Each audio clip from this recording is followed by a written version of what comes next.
ফানজুর মাযা তারা। আল্লাহ বলেন,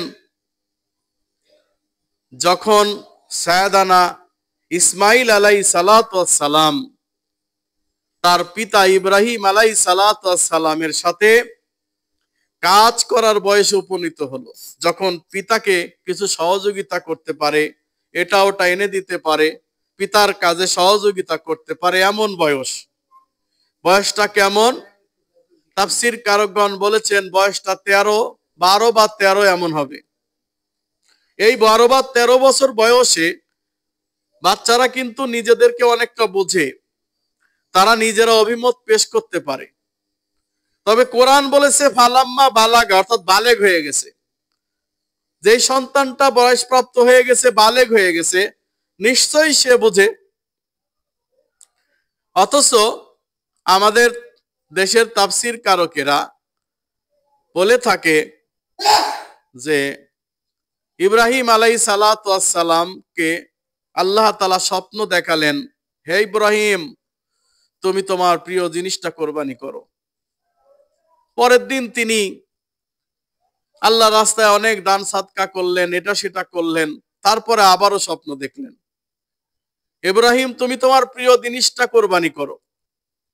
এরপর ইব্রাহিম আলাইহিস সালাতু ওয়াস সালাম বিভিন্নভাবে আল্লাহর সন্তুষ্টির উদ্দেশ্যে বিভিন্ন কিছু করলেন। তারপরের দিনও স্বপ্ন দেখলেন, তোমার প্রিয় বস্তুটাকে কোরবানি করো। তখন তিনি বুঝতে পারলেন প্রিয় বস্তুটা আর কেউ নয়, সে হচ্ছে আমার সন্তান। আমরা যে এই ধরনের কথা শুনে থাকি, আসলে এই ধরনের কথার কোনো ভিত্তি নাই। বুঝতে পারছেন? ভিত্তি কথার এইটুকু, আল্লাহ বলতেছেন ফালাম্মা বালাগা মাহু আস-সা'য়া ক্বালা ইয়া বুনাইয়া ইন্নী আরা ফিল মানামি আন্নী আসবাহুক ফানজুর মাযা তারা। কোরআন কি বলে আর আমরা কি বলি? কোরআন বলতেছে সন্তান যখন তার পিতার সাথে কাজ করার বয়সে উপনীত হলো, পিতা বলল, বৎস হে আমার সন্তান, আমি দেখিতেছি যে, স্বপ্নে দেখিতেছি যে আমি তোমাকে কোরবানি করতেছি। আমি স্বপ্নে কি দেখতেছি? আমি স্বপ্নে দেখতেছি যে তোমাকে আমি কোরবানি করতেছি। আর তাফসীর কারকগণ বলছেন বিভিন্ন ভুয়া আলোকে, বিভিন্ন ভুয়া তাফসীরের আলোকে অনেক আলেম ওলামা বলছেন আল্লাহ তাআলা ইব্রাহিমকে 3 দিন স্বপ্ন দেখালেন, বললেন ইব্রাহিম তুমি তোমার প্রিয় বস্তু কোরবানি করো। পরের দিন আবার স্বপ্ন দেখলেন প্রিয় বস্তু কোরবানি করো। এরপরে আবার দেখলেন প্রিয় বস্তু কোরবানি করো। এরপর ইব্রাহিম বুঝলেন যে আমার প্রিয় বস্তু মনে হয় আমার সন্তান। ভুয়া কথা। সঠিক কথা হচ্ছে ফালাম্মা বালাগা মাহু আস-সা'য়া ক্বালা ইয়া বুনাইয়া ইন্নী আরা ফিল মানামি আন্নী আযবাহুক। সন্তান যখন তার পিতার বয়সে কাজকর্ম করতে উপনীত হয়ে গেল, বালেগ হয়ে গেল, তখন আল্লাহ সুবহানাহু ওয়া তাআলার পক্ষ থেকে ইব্রাহিম আলাইহিস সালাতু ওয়াস সালাম স্বপ্নে দেখলেন। তিনি বললেন, বৎস হে আমি স্বপ্নে দেখতেছি যে আমি তোমাকে কোরবানি করতেছি। সুবহানাল্লাহ। আল্লাহ কি কয় আর সাধারণ হুজুররা কয় কি? কেমন কথার মধ্যে বিপরীত হয়ে গেল না? আল্লাহ বলতেছেন যে হে ইব্রাহিম, ইব্রাহিম বলতেছে আমি স্বপ্নে দেখতেছি কোরবানি করতেছি, আরো বলতেছে যে 3 দিন প্রিয় বস্তুর কথা বলা হয়েছিল। কত বড় ভুয়া কথা। এবার যখন সায়দানা ইসমাইল আলাইহিস সালাতু ওয়াস সালামের সামনে তার পিতা বললেন ফানজুর মাযা তারা, হে আমার বৎস এবার বলো তোমার অভিমত কি? তোমার বোঝার বয়স হয়েছে, তুমি কিছুটা বোঝো, তুমি বালেগ হয়েছো, আমি তোমাকে কোরবানি করতে গেলে তোমার অভিমতের প্রয়োজন, সুতরাং তুমি বলো তোমার অভিমত সেটা কি? ফানজুর মাযা তারা, তোমার অভিমত কি সেটা তুমি বলো। ছেলে বললেন, আল্লাহর পক্ষ থেকে যখন আপনি স্বপ্ন দেখেছেন এটা কোনো স্বপ্ন নয়, বরং এটা ওহী। নবীরা যা দেখে এটা স্বপ্ন নয়, এটা ওহী। সুতরাং আপনি আর কাল বিলম্ব না করে আপনি কুরবানির ব্যবস্থা করে ফেলুন। সাতাজিদুনি ইনশাআল্লাহু মিনাস সাবিরিন। হ্যাঁ, যখন আপনি আমাকে কুরবানি করবেন আপনি আমাকে ধৈর্যশীলদের মধ্যে পাবেন। আর কি সুন্দর কত সুন্দর কণ্ঠস্বরে বলতেছে, বাবা যখন আপনি আমাকে কোরবানি করতে যাবেন, আমার মুখখানা দেখলে আপনার মায়া লাগতে পারে, তাই আপনার চক্ষুটা বেঁধে নিন, আমার হাতটা বেঁধে নিন, পাটা বেঁধে নিন, কারণ আমি কোরবানি করার সময় যদি ছটফট করে আপনার গায়ে আমার পা লেগে যায়, বেয়াদবি হয়ে যাবে। আমি মরার পরে আমার রক্ত মাখা জামাটা আমার মায়ের কাছে পৌঁছায় দিয়েন। সম্পূর্ণ ভুয়া কাহিনী, বুঝছেন কিছু? ভাল লাগতেছে না? ভুয়াটাই ভাল লাগে। কি সুন্দর, ছোটবেলায় ওয়াজ শুনতাম আর কানতাম, অথচ এইগুলা কোনো কাহিনী নাই। সন্তানকে যখন কোরবান গাহে নিয়ে যাচ্ছে, শয়তান বলতেছে ইসমাইল তোমারে কিন্তু জবাই করবার নিচ্ছে।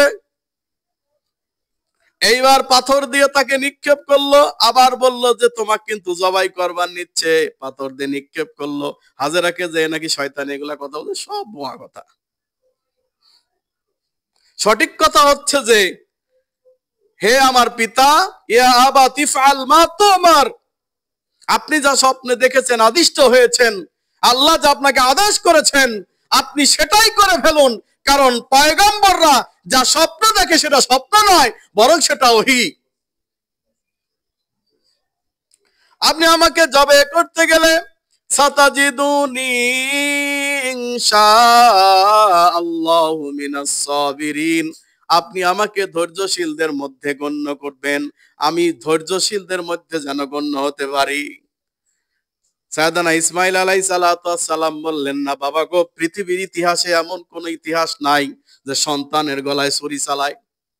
পৃথিবীর ইতিহাসে কোনো এমন ইতিহাস নাই সন্তানকে পিতা নিজে হত্যা করে। আপনি যখন আমাকে জবাই করতে যাচ্ছেন, বাবা গো, আল্লাহর আদেশ বুঝতে পারছি, কিন্তু মনে রাখবেন এই পৃথিবীর মধ্যে আমি সবচেয়ে বড় ধৈর্যশীল না। তিনি কথা বললেন না, তিনি কি বললেন? সাতাজিদুনি ইনশাআল্লাহু মিনাস সাবিরিন, আশা করা যায় আল্লাহ যদি আমাকে তৌফিক দান করেন, ইনশাআল্লাহ আমি ধৈর্যশীলদের অন্তর্ভুক্ত হয়ে যাব। আমি একাই ধৈর্যশীল নই, আরো ধৈর্যশীল নবী ছিলেন, যার নাম হচ্ছে হযরতে সাইয়েদানা লূত আলাইহিস সালাতু ওয়াস সালাম। ধৈর্যশীল নবী আরো ছিলেন আইয়ুব আলাইহিস সালাতু ওয়াস সালাম। ধৈর্যশীল নবী আরো ছিলেন নূহ আলাইহিস সালাতু ওয়াস সালাম। ধৈর্যশীল নবী আমার পিছনে কত নবী কত হয়ে গেছে, সে সমস্ত নবীরাও ধৈর্যশীল ছিলেন।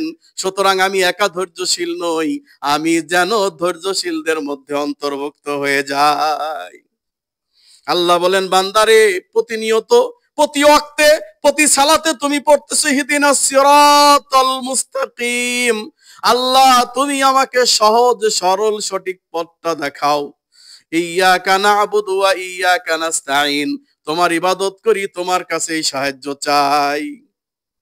ইহদিনাস সিরাতাল মুস্তাকিম, মুস্তাকিম সিরাতে মুস্তাকিম পথটা আমাদেরকে দেখাও, সরল সঠিক পন্থা মোদের দাও গো বলি।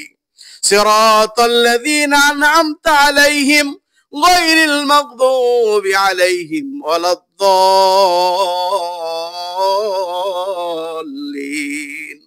আল্লাহ দয়া করে মায়া করে তাদের পথে চালাও। আন'আমতা আলাইহিম, যাদেরকে তুমি নিয়ামত দান করেছো। কাদেরকে নিয়ামত দান করেছেন? আল্লাহ।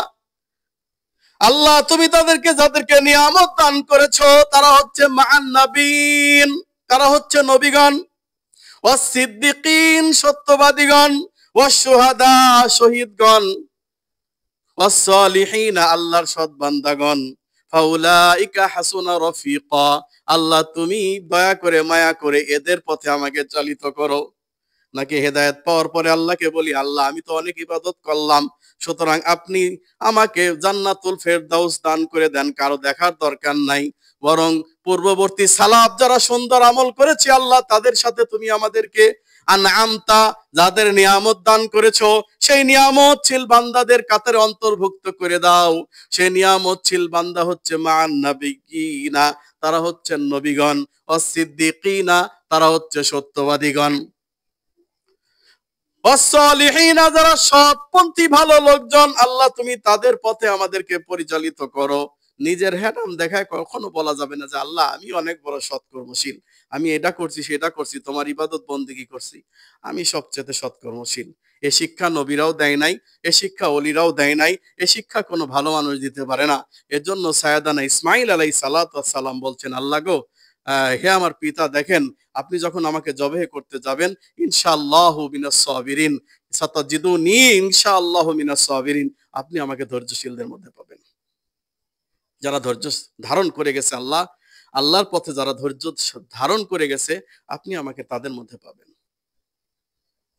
ফালাম্মা আসলামা ওয়া তাল্লাহু লিল জাবিন, পিতাও যখন আল্লাহর প্রতি আত্মসমর্পিত হয়েছে, সন্তান যখন আল্লাহর প্রতি আত্মসমর্পিত হয়েছে, পিতা যখন সন্তানকে ধরে জবে করতে যাবেন, কুরবানি করতে যাবেন, তখন আল্লাহ সুবহানাহু ওয়া তাআলা ডাক দিয়ে বললেন, ইয়া ইব্রাহিম কদ সাদ্দাকতুর রুয়া ইন্না কাযালিকা নাজজিল মুহসিনিন। ইব্রাহিম রে, ইব্রাহিম থামো, ইব্রাহিম তুমি থেমে যাও, তুমি তো তোমার স্বপ্নটাকে সত্যি করে দেখিয়েছো। সুবহানাল্লাহ। ইসমাইল আলাইহিস সালাতু ওয়াস সালাম কুরবানি হয় নাই, তিনি সম্পূর্ণ অক্ষত রয়েছেন, তারপরেও আল্লাহ বলতেছেন, ইব্রাহিম তুমি তোমার স্বপ্ন বাস্তবায়ন করে দেখিয়েছো। তার মানে আল্লাহর পথে যদি আপনি অগ্রসর হন, আল্লাহ তাআলা আপনাকে ওইভাবেই সহযোগিতা করবেন। আল্লাহ সুবহানাহু ওয়া তাআলা জান্নাত থেকে একটা ভেড়া পাঠিয়ে দিলেন ইসমাইলের পরিবর্তে তার জীবনের ফিদিয়া স্বরূপ। ফাদাইনাহু বিযিবহিন আযীম, আমি ইসমাইলের পরিবর্তে একটা মহান জন্তু জবে করতে দিলাম, বিরাট জন্তু। আজিম মানে কি? এর চেয়ে বড় আর হয় না। আজিম মানে কি? এর চেয়ে বড় আর হয় না। তাহলে ইসমাইলের পরিবর্তে যে কোরবানি হয়েছিল সেটা কত বড় ছিল? বিরাট ছিল। আমি কি বোবা মানুষের সাথে কথা কই নাকি? তাহলে আপনারা কোন না কেন, কত বড় ছিল? বিরাট ছিল। কত বড় হবে? এখান থেকে সড়কঘাট পর্যন্ত নাকি? হ্যাঁ, এই আরে ভুলভাল কইলেও তো কোন অসুবিধা নাই, তাও ভালো লাগে। জি, তরতাজা একটা দুম্বা, একটা ছাগলের সমান, বুঝতে পারছেন তো? এখানে গুরুত্ব বুঝাতে গিয়ে আল্লাহ বলছেন, ফাদাইনাহু বিযিবহিন আযীম, আমি বিরাট একটা জন্তু তাকে দিলাম। তার মানে কি, ইসমাইলের পরিবর্তে যেটা জবে হলো এটার গুরুত্ব অত্যাধিক বেশি। এই জন্য আপনি কত বড় গরু কুরবানি দিবেন, কত বড় উট কুরবানি দিবেন, কত বড় জন্তু কুরবানি, এটা বিবেচ্য বিষয় নয়। বিবেচ্য বিষয় হচ্ছে আপনি আল্লাহর সন্তুষ্টির জন্য কুরবানি দিচ্ছেন কিনা। আপনি একটু কল্পনা করে দেখেন, যদি সেই সুন্নাত বাস্তবায়ন হয়ে যেত, ইসমাইলের পরিবর্তে যদি আপনার সন্তানকে জবাহ করা লাগতো, সন্তানের গলায় ছুরি চালাতে গেলে আপনার যে অনুভূতিটা আসতো, যে কষ্টটা হতো, তখন আপনি চিন্তা করে দেখেন তো, ওই পশুটাকে কোরবানি করতে গিয়ে, ওই জন্তুটাকে কোরবানি করতে গিয়ে আপনার এরকম ফিলিংস, এরকম অনুভব হচ্ছে কিনা। যদি হয় তাহলে আপনার কোরবানি আল্লাহর রাস্তায় কবুল হয়ে গেছে। আল্লাহ বললেন, বান্দা তুমি কোরবানি করো, কোরবানি আমার সবচেয়ে বড় নিদর্শন। তুমি কোরবানি করার পরে গোশত মাংস আমার কাছে পাঠায় দিও। আল্লাহ বলছে না, আল্লাহ বলছেন, লা ইয়ানালাল্লাহু লুহুমুহা ওয়ালা দিমাউহা ওয়ালাকিন ইয়ানালুহুত তাকওয়া মিনকুম কাযালিকা সাখখারাহা লাকুম লিতুকাব্বিরুল্লাহা আলা মা হাদাকুম অবাশশিরিল মুহসিনিন। আল্লাহ বলছেন, বান্দারে, লা ইয়ানালাল্লাহু লুহুমুহা, পশু যেটা জবে করতেছো এর গোশত আমার কাছে পৌঁছায় না, ওয়ালা দিমাউহা, ওই পশুর রক্ত আমার কাছে পৌঁছায় না, ওয়ালাকিন ইয়ানালুহুত তাকওয়া মিনকুম, তোমাদের অন্তরে যে আল্লাহ ভীতি রয়েছে, আল্লাহর তাকওয়া রয়েছে, আল্লাহর সন্তুষ্টির জন্য তুমি যে কোরবানি করছো, এটাই শুধুমাত্র আল্লাহর কাছে পৌঁছায়। বুখারী 5314, মেশকাতের 5226 নম্বর হাদিস, রাসূলুল্লাহ সাল্লাল্লাহু আলাইহি ওয়াসাল্লাম বলছেন, ইন্নাল্লাহা লা ইয়ানজুরু ইলা সুওয়ারিকুম, আল্লাহ তাআলা তোমাদের চেহারা কত সুন্দর সেটা দেখেন না। তুমি কোন বংশের, পাঠান বংশের না কোন বংশের সেটাও দেখেন না। ওয়া আমওয়ালিকুম, তোমাদের কত ধন সম্পদ আছে সেটাও আল্লাহ দেখেন না। ওয়ালাকিন ইয়ানজুরু ইলা কুলুবিকুম ওয়া আমওয়ালিকুম, বরং তোমাদের অন্তর আল্লাহ দেখেন, খালেস অন্তরে তোমরা আমল করো কিনা। আমওয়ালিকুম, এবং তোমরা নামাজ, সালাত, সিয়াম, হজ, যাকাত যা করো সেটা দেখেন। আল্লাহ তোমার সম্পদ দেখেন না, আল্লাহ তোমার চেহারাও দেখেন না। যার চেহারা ভালো আছে, সাথে সম্পদও আছে, সে মনে করে পৃথিবীর সবচেয়ে বড় মানুষ আমি। হ্যাঁ, আমি বেশিরভাগ নারীদেরকে দেখেছি, তারা একটা মহিলা আর একটা মহিলার চেহারাকে কদর্য করে এমন ভাবে যে বলে না পৃথিবীতে ওই সবার চেয়ে সুন্দরী, আর যেগুলো আছে কেউ ভালো না। এমন কথা বলে যে একটা মেয়েকে দেখছি, এটা দেখলে কি রুচি আসে? আস্তাগফিরুল্লাহ, নাউজুবিল্লাহ। রুচি তোর না আসতে পারে, আরেকজন তো আসতে পারে। হ্যাঁ, এই কথা কেমন করে বলো? সে তো আল্লাহর একজন বান্দি, আল্লাহ তাকে এভাবে সৃষ্টি করেছেন, অপছন্দের কি আছে? আমরা অনেক সময় সুন্দর মানুষ অসুন্দর মানুষকে দেখলে এই দেখ তার চোখটা কেমন, তার ঠোঁটটা কেমন, তার নাকটা কেমন, এটা দেখি। অথচ নবী মুহাম্মদ রাসূলুল্লাহ সাল্লাল্লাহু আলাইহি সাল্লাম মেরাজে গেলেন, মেরাজে গিয়ে দেখেন যে আমার আগে কে জানে হেঁটে হেঁটে চলে যাচ্ছে। মেরাজে গিয়ে জান্নাতে প্রবেশ করলেন। কথা বুঝতেছেন?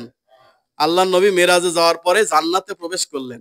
জান্নাতে প্রবেশ করে দেখে আমার আগে, মানে রাসূল সাল্লাল্লাহু আলাইহি ওয়াসাল্লামের আগে কে যেন খসখস শব্দ দিয়ে হেঁটে হেঁটে জান্নাতের ভিতরে ঘুরতেছে।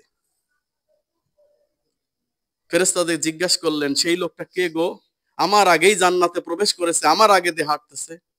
তখন বলতেছে, সে তো তেমন কেউ না, সে তো আপনারই সাহাবী বিলাল রাদিয়াল্লাহু তাআলা আনহু। সুবহানাল্লাহ, বিলাল রাদিয়াল্লাহু তাআলা আনহু। ঐতিহাসিকগণ বলতেছেন বিলাল রাদিয়াল্লাহু তাআলা আনহুর নাকটা একেবারে চ্যাপ্টা ছিল, তার গায়ের রংটা একেবারে কড়াইয়ের কালির চাইতেও কালো ছিল। উমাইয়া তাকে কি পরিমাণ নির্যাতন করেছে শুধুমাত্র ইসলাম গ্রহণ করার কারণে। তাকে তপ্ত মরুভূমির মধ্যে বুকের উপর পাথর চাপা দিয়ে রাখতো, আর বলতো, হে বিলাল, তুমি মুহাম্মদের ধর্ম ত্যাগ করো, তুমি শুধু বলো যে আমি মুহাম্মদের ধর্ম ত্যাগ করছি, এতটুকু বলো। বিলাল রাদিয়াল্লাহু তাআলা আনহু আহত সিংহের মতো গর্জে উঠে বলতেন, ওহে উমাইয়া, শুনে রাখো, আমি লা ইলাহা ইল্লাল্লাহ এ কথা বলছি, আহাদ আহাদ, আল্লাহ এক, আল্লাহ এক এ কথা বলছি। এ কথাই তোমাদের কলিজায় পছন্দ ধরিয়ে দেয়। আল্লাহর কসম করে বলি, হে উমাইয়া, এর চাইতে ক্রোধ উদ্রেককারী যদি কোনো কথা থাকতো আমার জানা, আমি সেটাই বলতাম, তোমাদের কলিজা যেন আগুন ধরে যায়, আমি সেটাই বলতাম। কিন্তু আমি এটাই জানি, লা ইলাহা ইল্লাল্লাহ, আল্লাহ ছাড়া কোনো হক মাবুদ নাই, কোনো হক উপাস্য নাই, আল্লাহ এক, আল্লাহ একক। বিলাল রাদিয়াল্লাহু তাআলা ইসলামের পথে কত কষ্ট করেছেন। হযরতে সাইয়েদানা মুহাম্মদ রাসূলুল্লাহ সাল্লাল্লাহু আলাইহি সাল্লাম মিরাজ থেকে দুনিয়াতে চলে নেমে আসলেন। এসে বললেন, বিলাল, আমি দেখলাম আমার আগে তুমি জান্নাতে, তোমার পায়ের জুতার শব্দ শোনা গেল, তুমি জান্নাতের মধ্যে ঘুরে বেড়াচ্ছ, ব্যাপারটা কি বিলাল ভাই আমার? তুমি আমাকে যদি একটু খুলে বলতা, তোমার কি এমন আমল আছে যে আমল থাকার কারণে আল্লাহ তোমাকে জান্নাতের মধ্যে প্রবেশ করায় দিয়েছেন? তোমার জান্নাতের জুতার খসখস আওয়াজ আমি শুনতে পেলাম। বিলাল রাদিয়াল্লাহু তাআলা আনহু বলেন, কি বলেন আল্লাহর নবী সাল্লাল্লাহু আলাইহি ওয়াসাল্লাম, আমি একটা ছোট মানুষ, আমি জানি না আমি কি আমল করি, তবে আমি একটা আমল করি, হয়তো বা এই আমল হইতেও পারে, নাও পারে। ওযু করলে, ওযু করার সাথে সাথে আমি 2 রাকাত সালাত আদায় করি।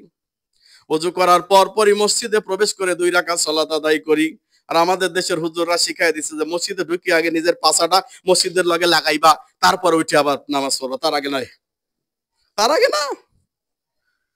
আমি গত পরশুদিন ছাত্রদের এই কর্মকাণ্ড দেখে অস্থির হয়ে গেলাম। উস্তাদে শিখাইছে, উস্তাদে কইছে আগে মসজিদের মধ্যে যে বসবা, তারপর উঠে 2 রাকাত নামাজ পড়বা। আর আল্লাহ নবী সাল্লাল্লাহু আলাইহি ওয়াসাল্লাম বলছেন মসজিদে বসা যাবে না যতক্ষণ পর্যন্ত 2 রাকাত সালাত আদায় না করবে। দুখুলুল মসজিদ বা ওযুর সালাত যেটাই পড়েন, মসজিদে ঢুকে 2 রাকাত সালাত পড়ে তারপর বসতে হবে। খুতবা চলতেছে, খুতবা চলাকালীন এক ব্যক্তি বসে গেল। আল্লাহ নবী সাল্লাল্লাহু আলাইহি সাল্লাম বললেন, কুম, দাঁড়াও, সাল্লি রাকাতাইন, তুমি কি 2 রাকাত সালাত পড়ছো? বলছে না। সাল্লি রাকাতাইন, 2 রাকাত সালাত পড়ে বসে সংক্ষিপ্ত আকারে। আর ওরা বলতেছে খুতবা শোনা ওয়াজিব, সালাত পড়া সুন্নাত, তো কোনটা করব? তো তোমার মতো আল্লাহর নবী বোঝে নাই কোনটা ওয়াজিব কোনটা সুন্নাত, হ্যাঁ, কোনটা ফরজ আল্লাহর নবী বোঝে নাই। আল্লাহর নবী বললেন, এই কুম, দাঁড়াও, মসজিদে আসবে আর 2 রাকাত সালাত পড়ে বসবে না, এটা হবে না। খুতবা চলাকালীন সময় আল্লাহর নবী বললেন, যাও সহিহ বুখারীর হাদিস কিতাবুস সালাত অধ্যায় পড়ে দেখেন। আল্লাহর নবী সাহাবী বিলাল রাদিয়াল্লাহু তাআলা বলছেন, আল্লাহর নবী আমার তেমন কোনো আমল নাই, তবে এতটুকু মনে হয় যে আমি 2 রাকাত সালাত পড়ি, সেটা হচ্ছে ওযু করার পরে, যখনই ওযু করি তখনই 2 রাকাত সালাত পড়ি, যখনই ওযু করি তখনই 2 রাকাত সালাত পড়ি। আর আমরা মসজিদে এসে কাজ করি, মসজিদের সামনে দিয়ে চলে যাই, কিন্তু 2 রাকাত সালাত পড়ি না। ফরজ সালাত তো পড়বেনই, নফল সুন্নাত তো আছেই, ওযুরও 2 রাকাত সালাত আছে, তা জানেন? এটা আমল করলে ওই যে জান্নাতে বিলাল রাদিয়াল্লাহু তাআলা আনহুকে আল্লাহ রাসূল সাল্লাল্লাহু আলাইহি ওয়াসাল্লাম আগে আগে দেখতেছেন তাদের আমলের কারণে। সুবহানাল্লাহি ওয়া বিহামদিহি সুবহানাল্লাহিল আযীম। সুতরাং আল্লাহর কাছে কি চেহারা মুখ্য বিষয় নয়, চেহারা মুখ্য বিষয়, চেহারা মুখ্য বিষয় নয়। আপনি কত সুন্দর পাঠান না কোন বংশের, সেটা মুখ্য বিষয় নয়। আল্লাহ সুবহানাহু ওয়া তাআলার কাছে মুখ্য বিষয় হচ্ছে আপনার আমল সহি আছে কিনা, আপনার আকীদা সঠিক আছে কিনা, আপনার বিশ্বাস পুক্ত আছে কিনা, আপনি ঈমানদার কিনা, এটাই বিশেষ দেখার বিষয়। একদিন লোকমান হাকিম বিশাল জনসভায়, লক্ষ লক্ষ মানুষ হতো তার জনসভায় দাঁড়ায় দাঁড়ায় সুন্দর সুন্দর কথা বলছে। লোকমান হাকিম যাই বলতেন তাই প্রজ্ঞাপন্য কথা হতো, তাই কোরআনের আয়াতের মতো শোনাতো। লোকমান হাকিম বলতেছেন, ইয়া বুনাইয়া লা তুশরিক বিল্লাহ ইন্নাশ শিরকা লাযুলমুন আযীম, ইয়া বুনাইয়া আকিমিস সালাত।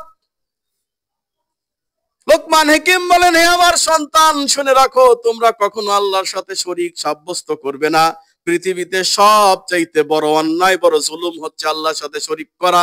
5 ওয়াক্ত সালাত আদায় করবে, সৎ কাজের আদেশ দিবে, অসৎ কাজের নিষেধ করবে, মানুষের সামনে কখনো বড়াই করে কথা বলবে না, অহংকার করে কথা বলবে না।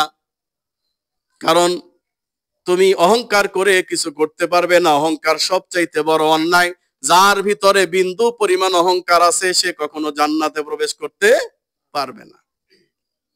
লোকমান হাকিম একদিন বক্তব্য দিচ্ছেন। লোকমান হাকিমের চেহারাটাই বিলাল রাদিয়াল্লাহু তাআলার মতো, চ্যাপ্টা নাক, কুচকুচা কালো মানুষ, কিন্তু তার জনসভায় লক্ষ লক্ষ মানুষ জায়গা দেওয়ার সময় নেই, জায়গা দিতে পারে না। আমরা হয়তো একজন বক্তা, খুব ফেমাস বক্তা আসলে বছরে একদিন হাজার হাজার লক্ষ লক্ষ মানুষ হয়, কিন্তু আমাদের দেশে, উপমহাদেশে একজন মুহাদ্দিস ছিলেন। সে মুহাদ্দিস যখন এই বট গাছের নিচে বসে হাদিস পাঠ করতেন, তখন লক্ষ লক্ষ মানুষের জমায়েত হতো, প্রতি সপ্তাহে হতো। সুবহানাল্লাহ। তিনি এমন কি বলতেন, শুধু হাদিসের অনুবাদ করতেন। মানুষের এতই আকর্ষণ ছিল হাদিসের প্রতি যে মানুষ, লক্ষ লক্ষ মানুষ তার তালিম তাদরিসে উপস্থিত হয়ে যেত। কারণ কি? কবুলিয়াত, আল্লাহর পক্ষ থেকে কবুল হয়ে গেছে, এই বান্দাগুলো আল্লাহর কাছে যাবে। আর আজকে একদিন জুমার দিন, তবু আমরা ঘরের মধ্যে বসে থাকি, হ্যাঁ, বিভিন্ন কাজ নিয়ে ব্যস্ত থাকি। আল্লাহু আকবার। আরে আশ্চর্য আশ্চর্য পাবলিক আমরা। দুঃখ, আফসোস। কেন আফসোস জানেন? আল্লাহ নবী সাল্লাল্লাহু আলাইহি সাল্লামের জামানায় প্রথমে খুতবা দেওয়া হতো না, আগে 2 রাকাত সালাত পড়ার পরে তারপর খুতবা দেওয়া হতো। প্রথমে এরকম নিয়মই চালু ছিল। কথা বোঝেন নাই? আমরা যেমন ঈদের নামাজ পড়ি না, ঈদের নামাজ পড়ার পরে খুতবা হয়, তো ওই রকম জুমাররাও ছিল। তো ওই আপনার মদিনাতে বাজার বসতো, বা বাজার বসতো না, বাজার আসতো বিভিন্ন জায়গা থেকে। ওই মাসে বা 2 মাস 6 মাস পর একটা বাজার আসতো, যেখানে মানুষের নিত্য প্রয়োজনীয় জিনিস খুব দরকার ছিল। সে সময় মানুষের অভাব না বিশ্বাস উঠে যেত। ওই টাইমে ওই বাজার এসে উপস্থিত হয়ে গেছে, তখন মানুষজন কিছু রাসূলুল্লাহ সাহাবীরাও রাসূল সাল্লাল্লাহু আলাইহি ওয়াসাল্লামকে রেখে নামাজ পড়ছে, কিন্তু খুতবা শোনা বাদ দিয়ে কি গেছে, বাজারে চলে গেছে। আল্লাহ রাসূলুল্লাহ সাল্লাল্লাহু আলাইহি ওয়াসাল্লাম বললেন যে তোমরা এমন একটা গর্জিত অন্যায় কাজ করেছো, রাসূল সাল্লাল্লাহু আলাইহি ওয়াসাল্লামকে দাঁড় করে রেখে কোরআন হাদিসের কথা চলছে, আর সেখান থেকে তোমরা চলে যাও। কত বড় স্পর্ধা, কত বড় সাহস হতে পারে! আল্লাহ তোমাদেরকে ক্ষমা করে দিয়েছেন। আল্লাহ বলছেন যে আমি চাইলাম যে তোমাদের সবাইকে আগুন দিয়ে ভস্মীভূত করে দেই, কিন্তু করলাম না, কারণ তোমাদেরকে ক্ষমা করে দিলাম। অথচ তারা খুদ পিপাসায় কাতর। 6 মাস পর বাজারটা এসেছে, আর আসবে না। আর আমরা প্রতিদিনই বাজার করতে পারি, কোনো সমস্যা নাই। তারপরেও মসজিদমুখী আমরা হই না। মসজিদে আসলে মনে আমাদের খুব কষ্ট লাগে। একটা জুমার দিন মসজিদে উপস্থিত হতে পারি না। বন্ধুগণ, সব শেষ হয়ে যাবে, ধ্বংস হয়ে যাবে, শান্তি পাইবেন না। সংসারে টাকা পয়সা সব থাকবে, শান্তি চলে যাবে। মাঝে মাঝে কিছু লোক বলে যে ভাই যদি চিল্লাই চলে যাইতাম ভাল লাগতো। 40 দিনের, 20 দিনের, 5 দিনের, 10 দিনের ছিলে অনেকে মনে দুঃখে জায়গা। কেন? সংসারে সব আছে, টাকা পয়সা সব আছে, শান্তি নাই, কেউ কথা শোনে না, কেউ আনুগত্য করে চলে না। হ্যাঁ, কথা শুনতে শুনতে অবস্থা খুব খারাপ হয়ে যায়, এমন অবস্থা। এজন্য ভাই বন্ধুগণ, এই যে আমাদের এই জুমার দিন আমরা যেন কোনোভাবে মিস না করি। অন্তত জুমার দিন আপনার হেদায়েতের ফয়সালা হবে, জুমার দিন আপনাকে আল্লাহ তাআলা জান্নাতের জন্য কবুল করে নেবেন ইনশাআল্লাহ তাআলা। তাই বলছি, এই লোকমান হাকিম যখন ওয়াজ করতেন তখন তার মজলিসে হাজার হাজার মানুষ হইতো, লক্ষ লক্ষ মানুষ হইতো। তো একজন বলতেছে, এই লোকমান, এই লোকমান, এই তুমি না আর আমি একসাথে ঘাস কাটছি, তুমি না ছাগল ছাগল ছাগল পালতা, একসাথে না ঘাস কাটছি। লোকমান হাকিম রে বলতেছে লক্ষ লক্ষ মানুষের সামনে এক কামলা ও ঘাস কাটে, আসলে লোকমান হাকিম তো সাথে ঘাসই কাটতো। তো লোকমান হাকিম কি করবে? লোকমান হাকিম কাছে ডেকে নিয়ে বলতেছে, ভাই তুমি ঠিকই বলেছো, তোমার সঙ্গে আমিও ঘাস কাটতাম, কিন্তু আল্লাহ তাআলা আমাকে জ্ঞান দিয়েছেন, প্রজ্ঞা দিয়েছেন, কথা বলার সাহস দিয়েছেন, শক্তি দিয়েছেন, তৌফিক দিয়েছেন, তাই আজকে আল্লাহ আমাকে এখানে নিয়ে এসেছেন। সুবহানাল্লাহ বিহামদিহি সুবহানাল্লাহ আযীম। আপনারা আব্রাহাম লিঙ্কন চেনেন না? অনেকে নাম শুনছেন, তাই না? আমেরিকার প্রেসিডেন্ট ছিল, যিনি গণতন্ত্রের জনক বলা হয়, যদিও গণতন্ত্র হচ্ছে কুফরি মতবাদ। হ্যাঁ, যেটা হচ্ছে কোরআন হাদিস বিবর্জিত মতবাদ। গণতন্ত্র মানে কি জানেন? মানুষের তৈরি তন্ত্র।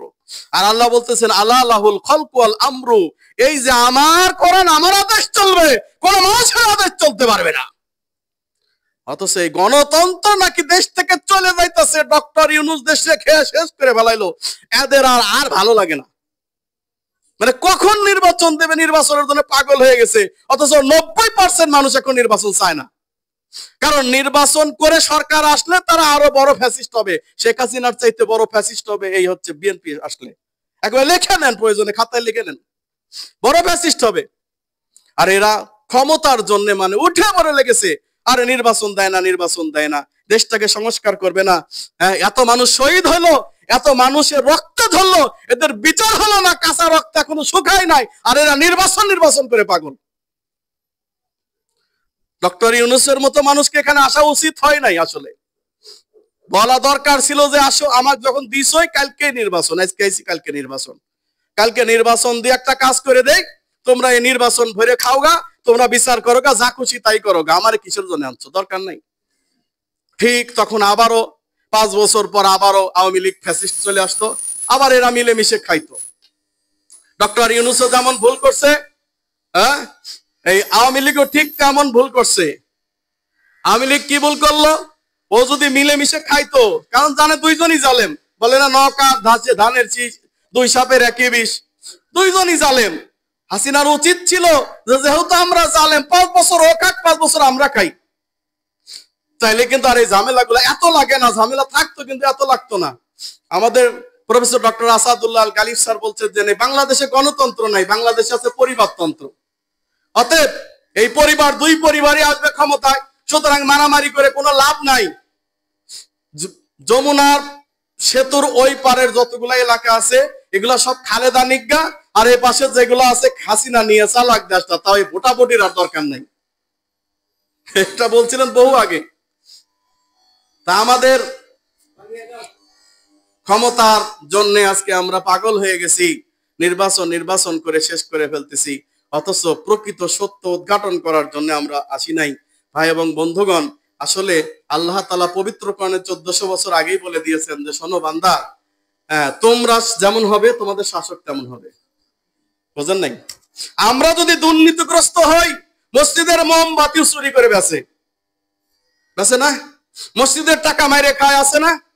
সভাপতি সেক্রেটারি এরকম বহু আছে, এটা এই মসজিদের কথা বলতেছি না, অনেক জায়গা আছে না, মাইরে খায় আছে। তাহলে দুর্নীতি যদি মসজিদ থেকে সংসদ ভবন পর্যন্ত হয়, এই জাতির সংস্কারটা করবে কি ঘোড়ার ডিম। মানুষ যতদিন সংস্কার না হবে ততদিন পর্যন্ত সংস্কার আশাই করা যায় না। কথা বুঝতে পারছেন? জনগণ যদি ভালো হয় তার শাসক ভালো হবে। একজন সাহাবী বলতেছেন, আলী তোমার জামানায় এত ঝামেলা কেন, তোমার জামানায় এত ঝামেলা কেন? তো বলতেছে যে আমার জামানায় ঝামেলা হওয়ার কারণ আছে, কারণ আমার জামানায় তোমাদের মতো মানুষগুলো আছে, আর উমরের জামানায়, আবু বকরের জামানায় আমার মতো মানুষগুলো ছিল। হ্যাঁ, উমর রে একজন উঠে দাঁড়িয়ে বলতেছেন, ওমর, আরে জুব্বার কাপড় তুমিও যা পাইছো আমিও তা পাইছি, তো তোমার জুব্বা বড় হলো কেন? এর জবাব না দিলে আমি এই যে তরবারি এই যে দাঁড় করাইলাম তোমার একেবারে কল্লাক্স শেষ করে দেব, কলা এখনই নিয়ে নেব। কি জুম্মার সালাতে একজন সাধারণ পাবলিক বলতেছে, একজন অর্থজাহানের খলিফা দাঁড়ায় খুতবা দিচ্ছেন, তাকে বলতেছেন জুব্বার কাপড় তুমিও যা পাইছো গনিমতের মাল আমিও তাই পাইছি, তোমার জুব্বা বড় হলো কেন? জবাব দাও, নাইলে এই তরবারি তোমার জন্য অপেক্ষা করতেছে। সাথে সাথে আব্দুল ইবনে উমর রাদিয়াল্লাহু তাআলা ওমরের সন্তান উঠে দাঁড়িয়ে বললেন, আরে যুবক দাঁড়াও, আমার বাবার এই কাপড় জুব্বা ছোট হওয়ার কারণে আমি বললাম যে আব্বা এমন কাপড় পাইছি না আপনার হবে না আমার হবে, ছোট হয়ে যাবে, তা আমারটাও আপনাকে দিয়ে দিলাম, একটু ভালো করে বানান, আপনি খুতবা টুতবা দেন, আপনি দেশের একজন শাসক। ছেলে বলতেছে, হ্যাঁ আমি এবার জবাব পেয়েছি আলহামদুলিল্লাহ। উমর বলতেছেন, হ্যাঁ উমর বলতেছেন, হ্যাঁ যুবক তুমি কি তোমার জবাব পেয়েছো? বলছে, হ্যাঁ আমি জবাব পেয়েছি আলহামদুলিল্লাহ। তো বল, যদি জবাব সুষ্ঠু না পেতে তাহলে কি করতে? বলতো, ও এরকম উমরের কল্লা আমি উড়াই দিতাম। বলতেছে, তোমাদের মতো যুবক যতদিন থাকবে ততদিন এই দেশ সুস্থ সুন্দর থাকবে, বলেন সুবহানাল্লাহ। তো সুতরাং আপনি সংস্কার করতে যাচ্ছেন, আপনি বলতে যাচ্ছেন, আপনি ভালো কিছু দিতে যাবেন, পাবলিক তো ভালো নয়, নিবে না তো, ওরা তো দুর্নীতি করে অভ্যস্ত হয়ে গেছে, খারাপ খেয়ে খেয়ে নষ্ট হয়ে গেছে। আজকে আপনাকে যদি একটা অরিজিনাল অর্গানিক আপনার দেওয়া হয়, তেল দেওয়া হয়, সরিষার তেল, আপনার কালকে হজম হবে না, পেট খারাপ হয়ে যাবে, খারাপটা খেয়ে অভ্যাস হয়ে গেছে। ভালো জিনিস নিয়ে আপনি ব্যবসায় যাবেন, আপনি পাবলিক টিকতে পারবেন না, আপনি অর্গানিক ফুডস এর ব্যবসা করবেন, টিকতে পারবেন না, কারণ মানুষ খারাপ খেয়ে অভ্যস্ত হয়ে গেছে। অতএব এই দেশকে সংস্কার করে ইসলামী খেলাফত ছাড়া সংস্কার করা সম্ভব নয়। ইসলামী খেলাফতে নির্বাচন কিভাবে হয়? 260 জন সদস্য থাকবে, বাংলাদেশের সবচাইতে বাছাইকৃত ভালো মানের মানুষ, যারা সত্যি দেশের ভালো চায়, সত্যি ইসলামের ভালো চায়, আল্লাহ ভীরু তাকওয়াশীল 260 জন মানুষ লাগবে। এই 260 জন মানুষ নির্বাচন করবে একজন প্রেসিডেন্ট।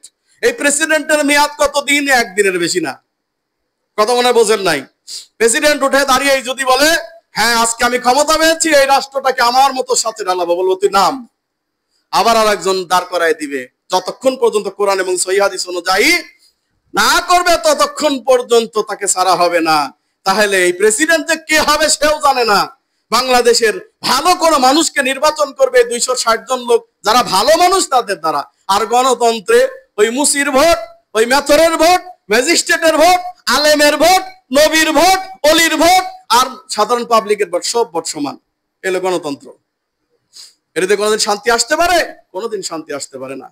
আল্লাহ তাআলা আমাদের বোঝার তৌফিক দান করুন, আল্লাহুম্মা আমিন। আল্লাহ বলতেছেন, লা ইয়ানালাল্লাহা লুহুমুহা ওয়ালা দিমাউহা ওয়ালাকিন ইয়ানালুহুত তাকওয়া মিনকুম। আল্লাহর কাছে তোমাদের প্রাণীর পশুর গোশত পৌঁছায় না, রক্ত পৌঁছায় না, ওয়ালাকিন ইয়ানালুহুত তাকওয়া মিনকুম, বরং তোমাদের অন্তরে যে তাকওয়া আছে, তোমাদের অন্তরে যে আল্লাহ ভীতি আছে সেটা পৌঁছায়। কাযালিকা সাখখারাহা লাকুম, এটা আমি তোমাদের জন্য এই পশুগুলাকে সহজ করে দিয়েছি। তুমি ইচ্ছা করলে বন থেকে একটা বন মহিষ ধরে কুরবানি দিতে পারবা না, তুমি ইচ্ছা করলে বন থেকে একটা প্রাণী নিয়ে এসে কুরবানি দিতে পারবা না, কারণ তারা এত হিংস্র যে ওদের সামনে গেলে তোমার মরণ হয়ে যাবে। কিন্তু আমি যেই পশু তোমাদেরকে দিয়েছি তোমাদের জন্য সহজ করে দিয়েছি। এমনও পশু দেখেছি মালিকের সামনে এসে গলাটা পেতে দিয়েছে যে আমাকে কুরবানি করেন, সুবহানাল্লাহ। আমি তোমাদের জন্য সহজ করে দিয়েছি, কারণ লিতুকাব্বিরুল্লাহ আলা মা হাদাকুম, যাতে করে তোমরা এই হেদায়েতের কারণে আল্লাহর তাকবীর পাঠ করো। আজকে থেকে তাকবীর শুরু হয়ে যাবে, গতকালকে থেকেই শুরু হয়ে গেছে। আল্লাহু আকবার, আল্লাহু আকবার বলেন, আল্লাহু আকবার, আল্লাহু আকবার, লা ইলাহা ইল্লাল্লাহু, আল্লাহু আকবার, লিল্লাহিল হামদ, আল্লাহু আকবার কাবীরা আলহামদুলিল্লাহি কাসীরা সুবহানাল্লাহি বুকরাতান ওয়া আসীলা, আল্লাহু আকবার, আল্লাহু আকবার, লা ইলাহা ইল্লাল্লাহু, আল্লাহু আকবার, লিল্লাহিল হামদ, আল্লাহু আকবার কাবীরা আলহামদুলিল্লাহি কাসীরা সুবহানাল্লাহি বুকরাতান ওয়া আসীলা। বলতেই থাকবেন, বলতেই থাকবেন। বাজারে গেলে জোরে চিৎকার করে বলবেন, তাহলে মরা সুন্নত জীবিত হবে। বাজারে গিয়ে জোরে বলবেন, আল্লাহু আকবার, আল্লাহু আবু হুরায়রা রাদিয়াল্লাহু তাআলা যখন বাজারে গিয়ে বলতেন, বাজারে সমস্ত লোক বলা শুরু করে দিত সুবহানাল্লাহ।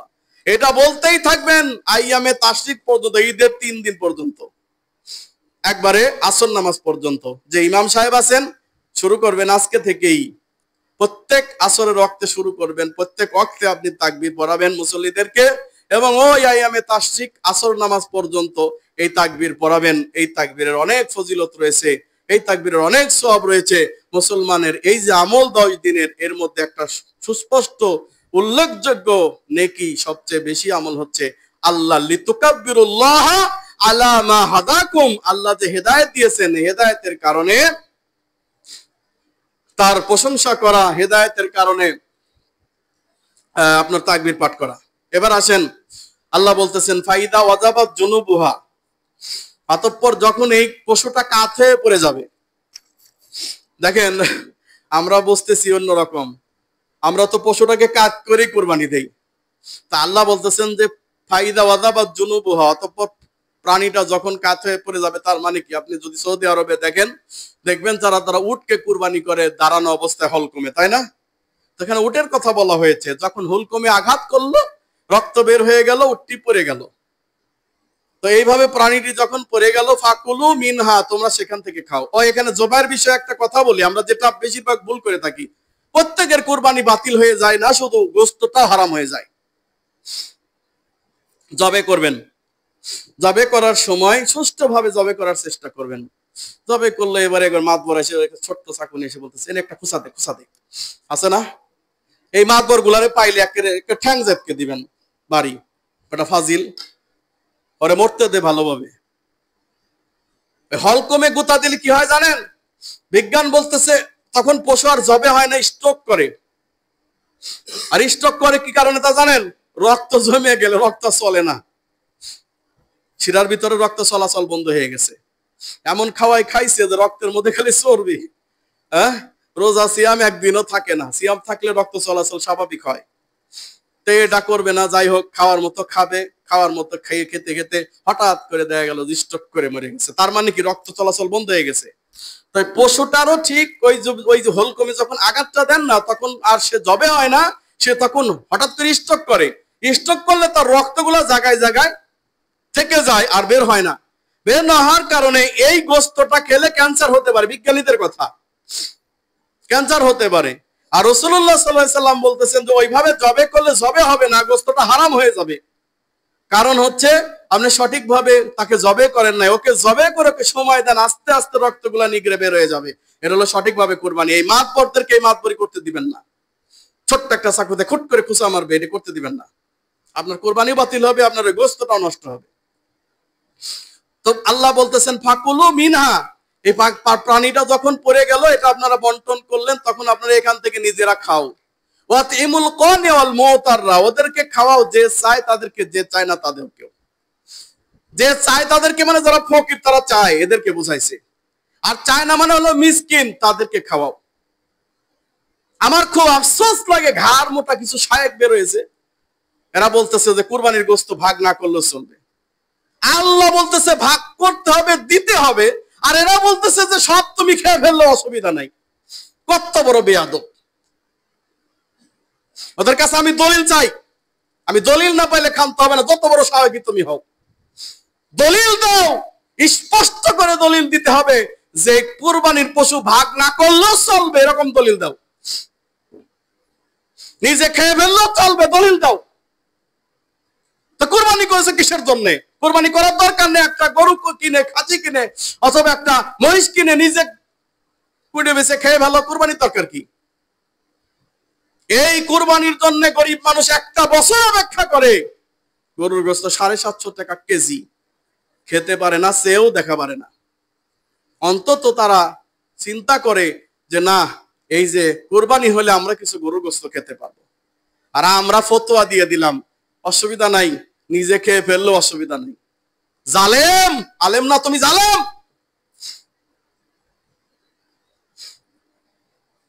সর্বোত্তম বন্টন হচ্ছে আপনি 3 ভাগে ভাগ করবেন, 1 ভাগ নিজে খাবেন, 1 ভাগ আত্মীয় পরিজন দিবেন, আর এক ভাগ ফকির মিসকিনকে দেবেন। হ্যাঁ, এখন যদি আপনি আত্মীয় পরিজন আর নিজের ভাগটা এক জায়গায় করে কম বেশি করেন তাতে সমস্যা নাই, ফকির মিসকিনের ভাগটা সঠিকভাবে রাখেন। এই ফকির মিসকিনের ভাগ থেকে আমরা আবার ফকির রাখাই, কইলে কইবেন যে হুজুর এই একটা কাম করলেন, আমাদের সমাজে এতদিন ধরে এটা চলতেছে, এখন এসে আপনি একটা বিশৃঙ্খলা লাগাই দিলেন। বিশৃঙ্খলার কিছু নাই, আপনি দান করছেন, ওটা আপনি ফেরত নেবেন কেন? বুঝাইতে পারি নাই। তিনটা ভাগ করছেন না, এক ভাগ আপনার, একবার আত্মীয়, দুইটাই নিয়ে যান, আত্মীয়টার আপনি নিয়ে যান, সমস্যা নাই। এক ভাগ ফকির মিসকিনের, ওইটা আপনি সমাজের ভাগ বানান কেন?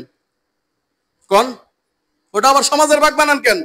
তো বলতো স্যার আমি তো কোরবানি দিছি গরু, আমি তো গরু খাইতে পারি না, খাজি খাইতে পারি, যারা খাজি দিছে ওন থেকে নিবো, তো গরু দিয়ে বদলায় নেন।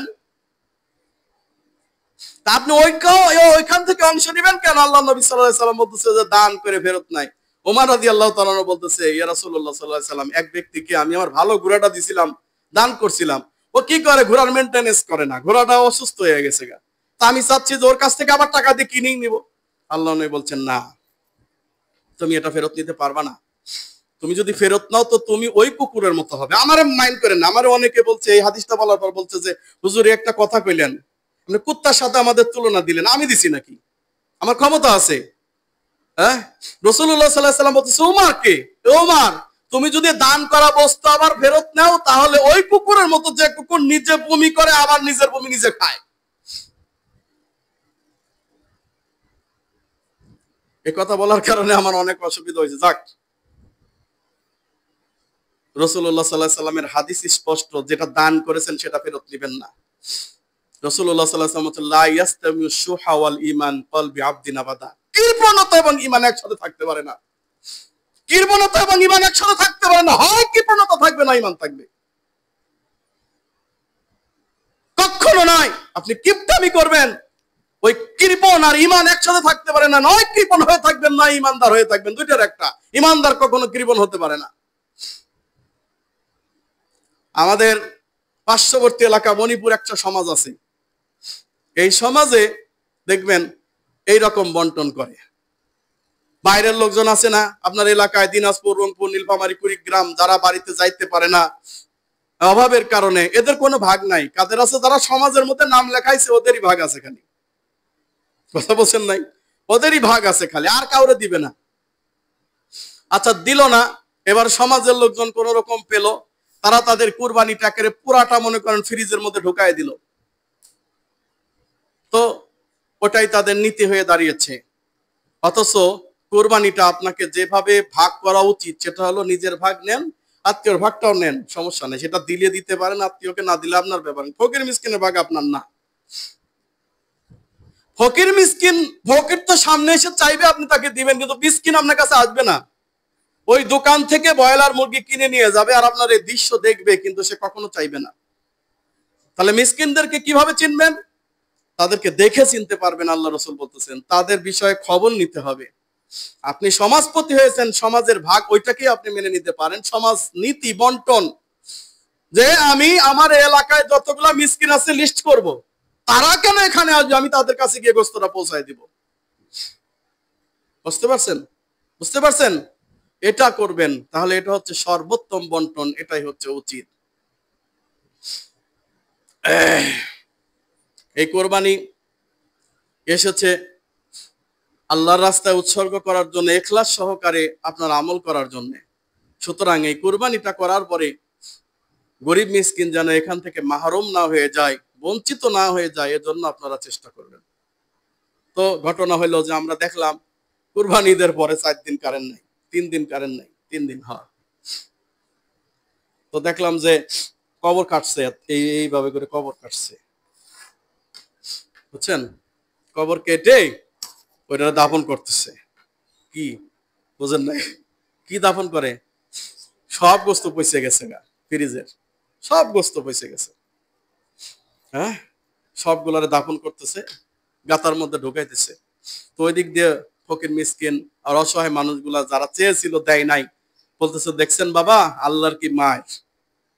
হ্যাঁ, এখন এদের গোস্ত মানুষ খায় না, কুত্তাই খায়। হাজী সাহেব কেউ তোমার গোস্ত এখন কে খায়? কুত্তাই খায়, মানুষ খায় না। মানুষকে খাওয়াইতে পারো না, কুত্তায় খায়, কুত্তায়। তোমার গোশত এখন কুকুরে খায়, কুকুরে খাওয়ার ব্যবস্থা করেন না। আল্লাহ নবী সাল্লাল্লাহু আলাইহি সাল্লাম বলতেছেন, কেউ যেন 3 দিনের বেশি কুরবানির গোশত জমা না রাখে, দান করে দেয়। তো এইবার সাহাবায়ে কেরামের মধ্যে থেকে হলো, আল্লাহ নবী কি তা ফতোয়া দিলেন, আমাদের খাদেম আছে, কর্মচারী আছে, এরা দূরে চলে গেছে, আসবে 3 দিনের মধ্যে তোদের কাছে পৌঁছানো সম্ভব নয়, এখন কি করবো? প্রথম বছরে কেউ কথা কয় নাই, পরের বছরে বললো যে আল্লাহ নবী এই ফতোয়াটা কি কেমনে হয়ে গেল না? বলতেছে, আরে গত বছর কেউ অনেক মানুষ কোরবানি করতে পারে না, এই জন্য আমি ওটা দিচ্ছিলাম ফতোয়া, ওটা এখন মানসুখ, তোমরা এখন খাইতে পারো, 3 দিনের বেশি খাইতে পারো, তোমরা জমা করে রাখতে পারো, ফকির মিসকিনের ভাগটা দিয়ে তোমরা এখন জিলহাজ ইলা জিলহাজ, কুলু জিলহাজ যেতে ইলা জিলহাজ, এক জিলহজ থেকে আর এক জিলহজ, মানে 1 বছর, 1 বছরের গোশত আর 1 বছর পর্যন্ত শুকাইয়া শুটকি করে ফ্রিজে রাখিয়া যেমনে খুশি সংরক্ষণ করে খাবে, কোনো সমস্যা নাই। এজন্য আমি বলি যে আপনার সামর্থ্য আছে, 2টা গরু কেনেন, একটা গরু কিনে পুরা ফ্রিজে ঢুকায় দেন, শুটকি করে খান, সমস্যা নাই, আর একটা পুরোটা দান করে দেন। অনেকে বলেন ভাই কারো নামে কুরবানি হবে, জি না, কারো নামে কুরবানি হবে না। কারো নামে কুরবানি হয়? আমার পক্ষ থেকে আল্লাহর জন্য কুরবানি করলাম, আল্লাহুম্মা তাকাব্বাল মিন্নি ওয়া আহলে বাইতি, আল্লাহ আমার পক্ষ থেকে, আমার আহলে পরিবারের পক্ষ থেকে আল্লাহ আমি কুরবানি করলাম। বুঝতে পারছেন? এখন আপনি আসলেন আর বললেন যে আমার বাবা মরে গেছে, মা মরে গেছে, এদের থেকে এদের নামে কুরবানি হবে কিনা? নামে